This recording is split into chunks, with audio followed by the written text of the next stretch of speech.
ओम नमः शिवाय। नमस्ते टू एवरीवन। आज आमे वर्तमान पीजी इन योग आमे करचे। तेणु आपण मानकु कुहा जाइथिला जे 10 तारिख पूर्व आपण मानकु डॉक्यूमेंट सबमिट करिया पई किछि पिला आज 10 तारिख पूर्व माने डॉक्यूमेंट सबमिट करनाती। तेणु जो 10 तारिख पूर्व आप डॉक्यूमेंट सबमिट न करेंगे तेबे आपन को यूनिवर्सिटी काटिदेव। आपण मैंने एडमिशन करें नहीं, 24 बैच एडमिशन करें नहीं। तेणु आपण मान को बारंबार कहवा फल आपण मैंने पाखे माने डॉक्यूमेंट रखिकी बसचंदी किंतु आज पर्यंत आप एकेडमी आनिकी सबमिट करूना। एटा केम संभव? आपण मैंने यदि डॉक्यूमेंट ठीक से नदेवे आप एडमिशन करेंगे केमती? आपन तो यूनिवर्सिटी काटिदेव ना।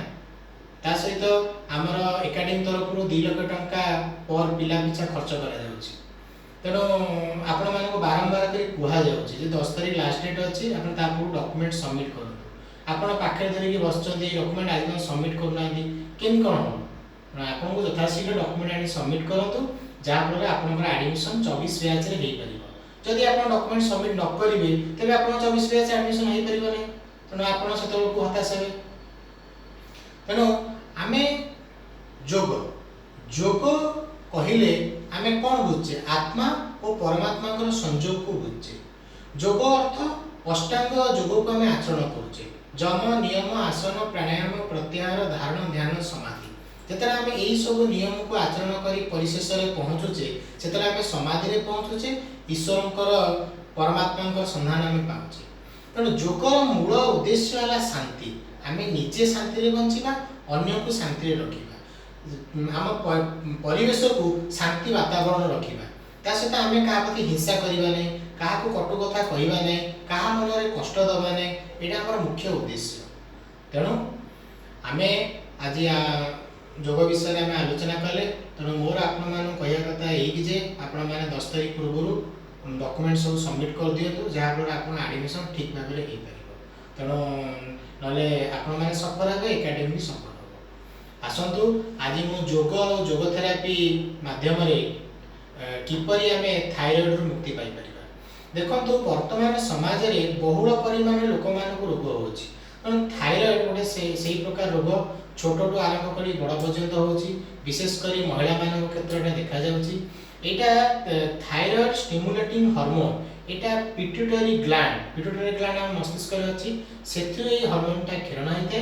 ता सहित T3 होछि टेट्रा आइडोथायरन, T3 होछि ट्राई आइडोथायरन और T4 होछि टेट्रा आइडोथायरन।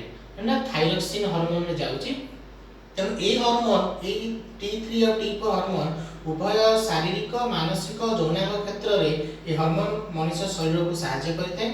ता सहित आमर 2 प्रकार थायराइड रोची, गोटे अछि हाइपोथायरॉइडिज्म आ गोटे हाइपरथायरॉइडिज्म। तेणु हाइपोथायरॉइडिज्म लक्षण होची एटा पिला मानक क्षेत्र में स्मरण शक्ति ह्रास पाउची, चुटी उपुडुची, ता सहित ए सब है लक्षण। तेणु यार कारण कौन? जेनेटिक्स कारण किंबा आयोडीन अभाव ए रोग होइते।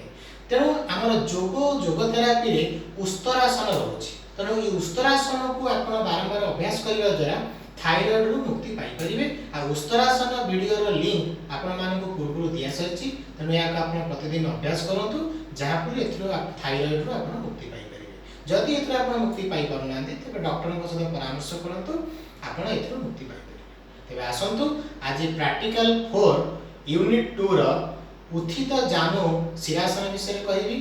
देखंतु उत्थित जानु शीर्षासन किपरि करा जाउची। माने आमे इंदी स्टैंडिंग पोज ठिया आले, दी हाथ को ए आठु संधि रे रखी ए प्रकार रखी आमे मुंडू को ए प्रकार करबा। आपण 1 रु 2 मिनिट रहिबे। एहा करे द्वारा आपनकर हिप्स रो फ्लेक्सिबिलिटी रहउची, आ ता सहित बैलेंस आपनकर स्ट्रांग होची। तापर आसंतु शीर्षासन अष्टांग योगासन किपरि करा जाउची आपण मान देखौची। प्रथमे बाँ गोड़ को आगो को लेबे, डाहाण गोड़ पछे रखिबे, दी हाथ को पछे क्रॉस करी ए प्रकार रहिबे 1 ରୁ 2 मिनिट या करिया द्वारा आपनकर थिक मसल स्ट्रेच होउची तेणु आपण मानक मोर कहया कथा जहाँ सब प्रैक्टिकल देखिले आपको प्रतिदिन अभ्यास करंतु आर उपकार निश्चित अनुभव करि परिबे ता सहित निजर डॉक्यूमेंट सब 10 तारिख पूर्व सबमिट करंतु एकेडमी रे जहाँ फल आपन एडमिशन सुरखुर रे हेइ परिबो ता सहित आपण माने योग करंतु सुस्थ रे रहंतु खुशी रे रहंतु निरोगी रे रहंतु हरि ओम तत्सत।